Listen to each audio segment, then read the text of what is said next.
শবে বরাতের রাতে আমরা কি কি আমল করতে পারি? মূলত শবে বরাত বলতে কোনো শব্দ হাদিসে নেই। শবে বরাত নিয়ে বাংলাদেশে প্রশ্নের কোনো অভাব নাই। কেউ কেউ বলে শবে বরাত কি আসলেই আছে, আবার কেউ কেউ শবে বরাতকে ঘিরে বেদাতের আখড়া বাংলাদেশে গড়ে তুলেছে, ঠিক না বলেন? আর এক দল হচ্ছে তারা যারা একদম শবে বরাতকে মানেই না। আমরা শবে বরাতকে মানি, তবে কোনো বেদাতকে আমরা মানতে চাই না, ঠিক না বলেন? এই মাসে একটি বিশেষ রাত আছে, আমরা এই রাতকে বলি শবে বরাত, যেটাকে আরবিতে বলা হয় লাইলাতুন নিসফি মিন শাবান। মূলত শবে বরাত বলতে কোনো শব্দ হাদিসে নেই। হাদিসে যেটা আছে এটার নাম হচ্ছে লাইলাতুন নিসফি মিন শাবান। যেহেতু আমরা শাবান মাসে বসেছি, শবে বরাত নিয়ে কিছু কথা বলে তাফসীর শুরু করার দরকারটা যুবক ভাইয়েরা আছে না নাই? শবে বরাত নিয়ে বাংলাদেশে প্রশ্নের কোনো অভাব নাই। কেউ কেউ বলে শবে বরাত কি আসলেই আছে, কেউ কেউ বলে শবে বরাতের নামাজের নিয়ম কি, নামাজ আছে কিনা, আবার কেউ কেউ শবে বরাতকে ঘিরে বেদাতের আখড়া বাংলাদেশে গড়ে তুলেছে, ঠিক না বলেন? তিনটি দল বাংলাদেশে। এক, যারা শবে বরাতকে মেনে অনেক বেশি উঁচুতে উঠে গিয়েছে। আর এক দল হচ্ছে তারা যারা একদম শবে বরাতকে মানেই না। আমরা হচ্ছি মধ্যম পন্থা উল্লেখ করব, সেটি হচ্ছে আমরা শবে বরাতকে মানি, তবে কোনো বেদাতকে আমরা মানতে চাই না, ঠিক না বলেন? শবে বরাতের কথা হাদিসে এসেছে, নবীজি বলেছেন এই শবে বরাতের রাতে আল্লাহ তাআলা গোটা বিশ্বের সমস্ত উম্মতদেরকে সাধারণভাবে ক্ষমা ঘোষণা করে। সুবহানাল্লাহ পড়লেন না? আচ্ছা, আপনারা তো জিনাদাহের মানুষ, আপনারা তো কাপুরুষের সন্তান নন, আপনারা তো সব বীর পুরুষের সন্তান। তো কথা আস্তে বলবেন না, জোরে বলতে হবে। যুবক ভাইয়েরা কথাগুলো ভালো করে বুঝবেন। শবে বরাতে সবাইকে সাধারণভাবে ক্ষমা করে দেয় একজন, জবান খুলে বলেন তিনি কে? হাদিসে এসেছে ইল্লা লিমুশরিকিন আও মুশাহিদ। এই লাইলাতুন নিসফি মিন শাবানের যে রাত শবে বরাত, এই রাতে সবাইকে ক্ষমা করে দেয় আল্লাহ তাআলা, তবে দুইজনকে ক্ষমা করেন। এক, যে ব্যক্তি শিরিক করে, যে ব্যক্তি আল্লাহর সঙ্গে আরেকজনকে শিরিক করে তাকে আল্লাহ তাআলা ক্ষমা করেন না। আল্লাহ বলছেন ইন্নাল্লাহা লা ইয়াগফিরু আন ইউশরাকা বিহি ওয়া ইয়াগফিরু মা দুনা যালিকা লিমান ইয়াশা। যে ব্যক্তি আল্লাহর সঙ্গে শিরিক করে তাকে আল্লাহ তাআলা মাফ করেন না। ওয়া মান ইউশরিক বিল্লাহি ফাকাদ ইফতারা ইসমান আযীমা। যে শিরিক করে তার মতো জঘন্যতম পাপী আল্লাহর জমিনে দ্বিতীয় আর কেউ হতে পারে না। এক নাম্বার, মুশরিককে আল্লাহ ক্ষমা করে না। দুই নাম্বার, এই রাতে আরেকজন মানুষকে ক্ষমা করা হয় না, মুশাহিদ, যারা হৃদয় বিদ্বেষ পোষণ করে, হিংসা পোষণ করে। বাংলাদেশে আমাদের হিংসা আছে না নাই? ব্যক্তিগতভাবে আমার মনে হয় বাংলাদেশে যেই পরিমাণ হিংসা আছে, গোটা বিশ্বের কোনো কান্ট্রিতে সেই পরিমাণ হিংসার প্রবণতা খুঁজে পাওয়া যাবে না। বাংলাদেশে এক হুজুর আর এক হুজুরকে দুই চোখের বিষ মনে করে, দুই চোখ দিয়ে সহ্য করতে পারে না। আর বাংলাদেশের সবচাইতে বড় সমস্যা হচ্ছে যেই হুজুর যুবকদের কাছে জনপ্রিয় হয়ে যায়, সেই হুজুর হুজুরদের কাছে অপ্রিয় হয়ে যায়।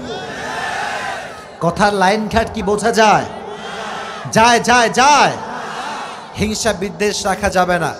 আর একটা কথা মাথায় রাখবেন, পৃথিবীতে যেই মানুষ যাকে নিয়ে যত বেশি হিংসা করেছে তার সম্মানকে আল্লাহ আকাশচুম্বী করে দিয়েছে। কেউ কাউকে ঠেকায় রাখতে পারে না। এই জন্য শবে বরাত আসছে আমাদের সামনে। হৃদয়ে কি হিংসা বিদ্বেষ রাখা যাবে? আল্লাহ সবাইকে হিংসা বিদ্বেষ মুক্ত জীবন দান করুক, সকলেই পড়না আমিন। শবে বরাতের রাতে আমরা কি কি আমল করতে পারি আজকে আমরা জানবো। শবে বরাতের রাতের আমল কি কি রয়েছে। আমার কথাগুলো কান খাড়া করে শুনবেন, আমার বোনেরাও শুনবেন, যুবক ভাইয়েরা, মুরব্বী আব্বা জানরা শুনবেন। শবে বরাতের রাতের ফার্স্ট আমল, আমরা সকলেই সে রাতে বেশি বেশি পাঠ করব ইস্তিগফার। সকলেই আমার সঙ্গে পড়েন আস্তাগফিরুল্লাহ। আওয়াজ হচ্ছে না, মন খুলে পড়েন আস্তাগফিরুল্লাহ। সকলেই পড়েন আল্লাহুম্মা গফিরলি। আবার মন খুলে পড়েন আস্তাগফিরুল্লাহ। বেশি বেশি ইস্তেগফার পাঠ করবেন, রবের কাছে ক্ষমা চাবেন, নিজের গুনাহের জন্য অনুতপ্ত হবেন। ইন্নাল্লাহা ইয়াগফিরুয যুনুবা জামিআ, আল্লাহ তাআলা বলছেন তুই গোটা বিশ্বের সমস্ত পাহাড় পরিমাণ গুনাহ যদি করিস, তোর গুনাহ যদি পাহাড় পরিমাণ হয়, সমুদ্রের ঢেউয়ে যেই ফেনা রয়েছে সেই ফেনা পরিমাণ হয়, একবার আল্লাহর কাছে তওবা করবি, আল্লাহ তোর জীবনের সমস্ত গুনাহ খাতা মাফ করে দিবেন। এজন্য ইস্তেগফার পাঠ করার দরকারটা যুবক ভাইয়েরা আছে না নাই? এক নাম্বার আমল শবে বরাতের রাতে। দুই নাম্বার, শবে বরাতের রাতে আমরা কবর জিয়ারত করব। কি জিয়ারত করব? কবর জিয়ারত করব। হাদিসে এসেছে নবীজি এই রাতে কবর জিয়ারত করতেন, তবে তিনি দল বেঁধে যেতেন না, একা যেতেন। কিন্তু আমাদের এখনকার ট্রেন্ড চেঞ্জ হয়ে গিয়েছে, 20 জন 30 জন নিয়ে যায়, দোয়া করে কম, গল্প করে বেশি। কথা বলেন ঠিক কিনা প্রিয় ভাইয়েরা? একা একা যাবেন, আব্বার জন্য, মায়ের জন্য, যে চলে গিয়েছে তার জন্য দোয়া করবেন। 2 নাম্বার আমল। 3 নাম্বার আমল, যে আমলটি আপনারা করবেন সেটি হচ্ছে শবে বরাতের রাতে সকলেই বেশি বেশি নফল ইবাদত করবেন। কি ইবাদত করবেন? নফল ইবাদত। যেমন আপনি সাদাকাহ দিতে পারেন, রাস্তাঘাটে গরিব দুঃখীদেরকে দান করার দরকারটা আছে না নাই? 3 নাম্বার সর্বশেষ আমল, এটি বলে শেষ করে দিব। শবে বরাতের যে রাত, এই রাত হওয়ার পরের দিনে আমরা নফল রোজা রাখা ট্রাই করব। রাজি আছেন তো ইনশাআল্লাহ? আল্লাহ সবাইকে এই 4টা আমল করার তৌফিক দান করুক, সকলেই পড়েন আমিন। আর বর্জনীয় কি আছে এটা আমার শেষ কথা। শবে বরাতের রাতে সর্বপ্রথম যে কাজ থেকে আপনাকে বাঁচতে হবে, হালুয়া রুটি খাওয়া যাবে না। এই ট্রেন্ড বাংলাদেশে আছে না? আইরি বাপরে, জামাই টামাই দাওয়াত দেয় আজকাল লোকজন, জামাই দাওয়াত দিয়ে রুটি খাওয়ায়, হালুয়া খাওয়ায়। এটার সঙ্গে হাদিসের কোনো সম্পর্ক নাই, চিল্লায় কোন ঠিক না? সম্পূর্ণ বেদাত, এটা আপনারা করবেন না। নাম্বার 1। নাম্বার 2, শবে বরাতকে উপলক্ষ করে কবরস্থানে আগরবাতি, লাল বাতি, মোমবাতি জ্বালানো যাবে না, ঠিক না বলেন প্রিয় ভাইরা?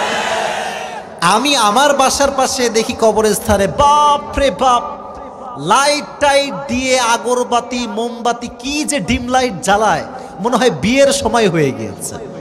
এ বেদাত বাংলাদেশে আছে না নাই? এই দিনে খবরদার, কবর যে সাজাবে সে বেদাতের সমতুল্য কাজ করবে, ঠিক না বলে? বেদাত। এই জন্য শবে বরাতের রাতে এই সমস্ত লাইট দিয়ে আমরা কবরকে সাজাবো না। রাজি আছেন তো ইনশাআল্লাহ? আমি যা যা বলেছি আল্লাহ তাআলা সবাইকে সে অনুযায়ী আমল করার তৌফিক দান করুক, সকলেই মন খুলে পড়া আমিন। এবার আমরা